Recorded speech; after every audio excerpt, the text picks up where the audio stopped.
गुजसी टोक मामले के आरोपी आशीष उर्फ चिकनो पांडे का सूरत की जेल से बाहर आते हुए एक वीडियो सोशल मीडिया पर वायरल हुआ था, जिसमें वह अपनी दबंगई दिखाते हुए फिल्मी अंदाज में एंट्री करते हुए दिखाई दे रहा था। दिव्य भास्कर में खबर प्रकाशित होने के बाद पुलिस हरकत में आई। इस घटना के बाद सचिन पुलिस ने तुरंत कार्रवाई करते हुए आशीष चिकनो समेत 9 लोगों को हिरासत में लिया और 4 वाहन जब्त किए। गौरतलब है कि इस घटना ने सूरत पुलिस की छवि को चुनौती दी थी। ताज़ा खबर देखने के लिए देखते रहे स्टार न्यूज नेटवर्क। जय हिंद।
मारू नाम आशीष उर्फे चिकना उमाशंकर पांडे, રહેવાનું 175 ભગુંબરા પલસાણા સુરત।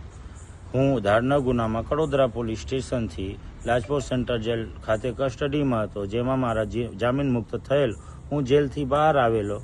મારા વિડીયો વાયરલ થયેલ અને એમાં કંઈ કાયદા વિશે કંઈ ખોટું હતું, એમાં પોલીસે અમને પોલીસ સ્ટેશને બોલાવીને એની જે કામગીરી હતી એ કર્યું। એના બદલ જે અમારાથી ભૂલ થઈ હોય, ભલે કાંચ આની હોય, જે બી હોય એના બદલ હું માફી માગું છું।